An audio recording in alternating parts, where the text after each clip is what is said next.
Hi, I'm Anita. And I'm Jordan. Anita, do you like to bake? I do really love to bake, especially around Christmas time. That sounds awesome, but why do you like to bake? The thing I love most about baking is just imagining the people who are going to receive that baking and eat that baking. I love giving it to people knowing that they'll be able to share it with friends and family, maybe sitting around the Christmas tree, things like that.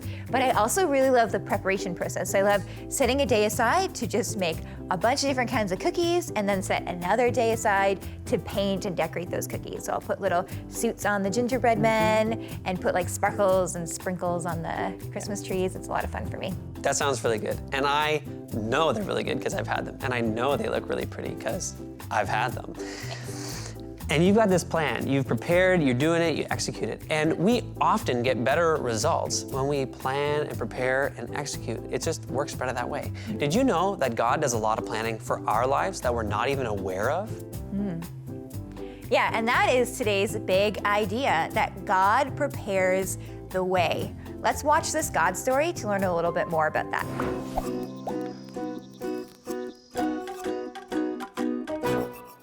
Did you know brontophobia is the fear of thunder?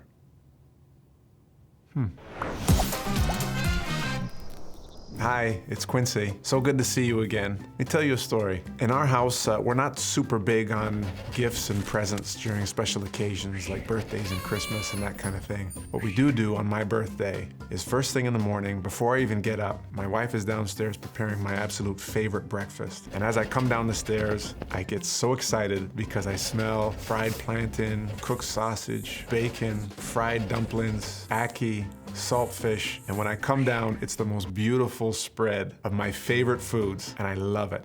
I tell you this story because it's an amazing way for me to start off my day, my birthday, and it sets me up for the rest of what promises to be a pretty good one. And God does something similar. He prepares us not just for our special day, but for every day going forward. I'll come back to that in a minute, but first we want to go back to the Old Testament, the books of 1st and 2nd Kings, where we learn about one of God's prophets named Elijah, who even though he lived hundreds of years before Jesus, in a way kind of prepares the way for him to come. And that's today's big idea. God prepares the way.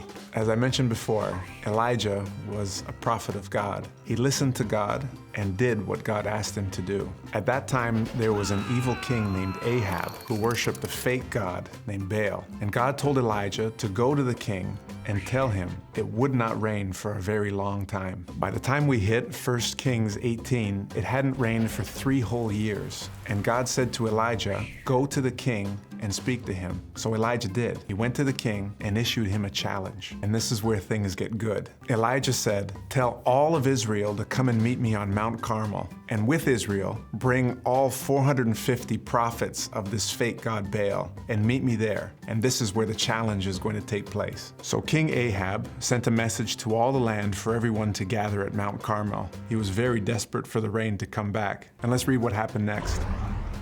Elijah said to them, I am the only prophet of the Lord who is left, but Baal has 450 prophets. Now, bring 2 bulls. The prophets of Baal may choose whichever one they wish and cut it into pieces and lay it on the wood of their altar, but without setting fire to it. I will prepare the other bull and lay it on the wood on the altar, but not set fire to it. Then call on the name of your God, and I will call on the name of the Lord. The God who answers by setting fire to the wood is the true God. And all the people agreed.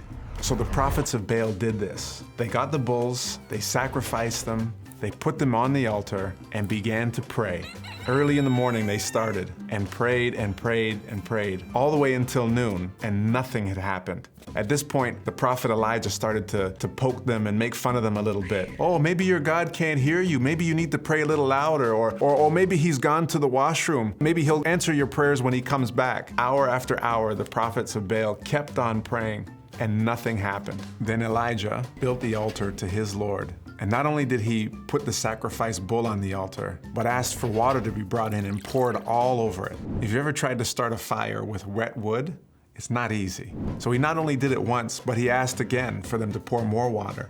And again after that, this altar, this sacrifice to wood was soaking wet, drenched in water. And this is what happened next. Elijah, he walked up to the altar and said, "O Lord, God of Abraham, Isaac, and Jacob, prove today that you are God in Israel and that I am your servant. Prove that I have done all this at your command. O Lord, answer me so these people will know that you, O Lord, are God and that you've brought them back to yourself. Immediately, the fire of the Lord flashed down from heaven and burned up the young bull, the wood, the stones, and the dust. It even licked up all the water in the trench. And when all the people saw it, they fell face down on the ground and cried out, "The Lord, He is God. Yes, the Lord is God."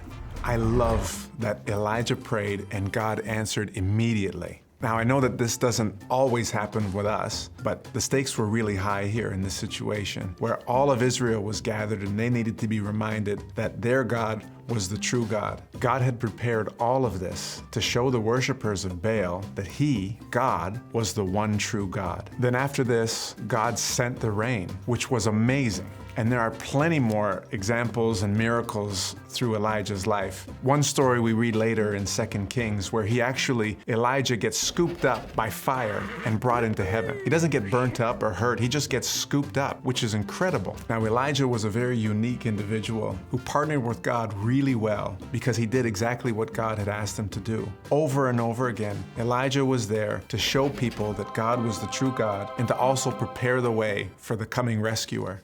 I don't know about you, but oftentimes I try and make a way for myself. Sometimes I'm successful and sometimes I fail. But what I do realize is that when I trust in God's guidance and trust in His wisdom, that I realize He's already preparing a way for me.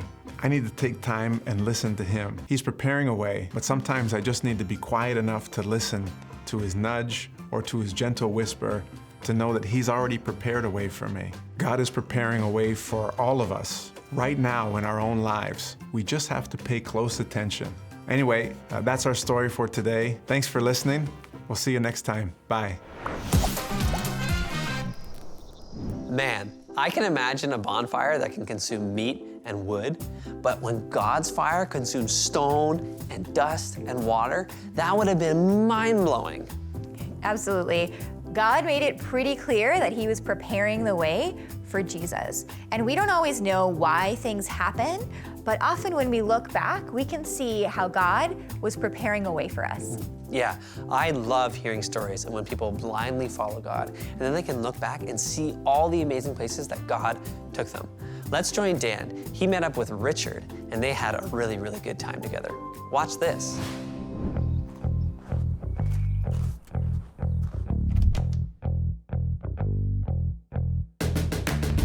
Richard, Hey Dan, how's it going, man? nice to meet you. Yeah, you too. So this is your garage. Yeah, this is where I spend most of my time. It's pretty incredible. There's stuff in here I've never seen before. Yeah, a lot of people have never seen this stuff before because we do a lot of one-of-a-kind stuff.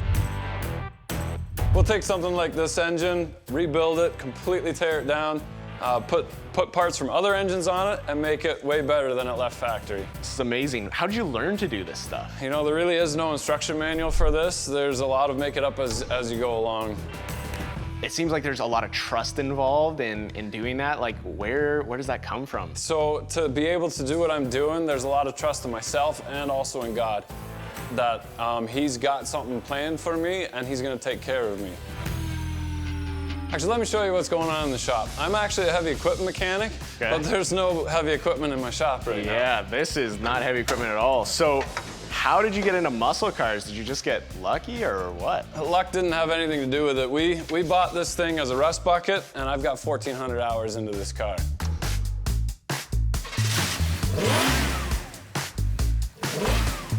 I got bullied as a kid in elementary school. I did not enjoy high school, and wrenching was always kind of my therapy to leave those troubles behind.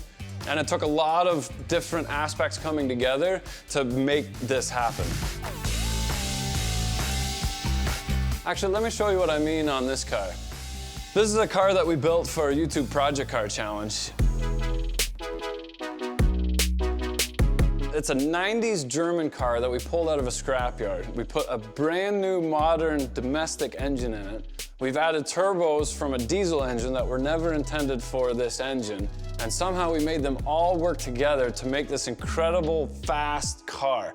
It's incredible. So what you're telling me is this car was bound for the scrapyard and you put all this work into it, fixed it up, and now it's ready for the road, even more than that. Yeah, so we're kind of like this car, if you can think about it. Some of us might feel that we're ready for the scrapyard, that people don't want us anymore, that we have nothing left to offer the world, but God has this giant plan for you. The engineer for this German car had no idea that 30 years later it would have a brand new gas engine, but it comes together, and just like this car, you are gonna be something incredible and unique. But it takes hard work, and it takes the trust in knowing that God is in there and He's in control.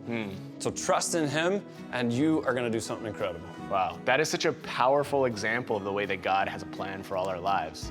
So what's next for you? You know what? I don't even know. We got the next little bit lined up, but I have no idea where I'm gonna be a year from now, 5 years from now, 10 years from now. But I do know that God's got it under control, and I can sleep good at night knowing that, you know what, He'll figure it out. Well, thank you so much for sharing with us today, and I will definitely be back. God bless, man. See ya.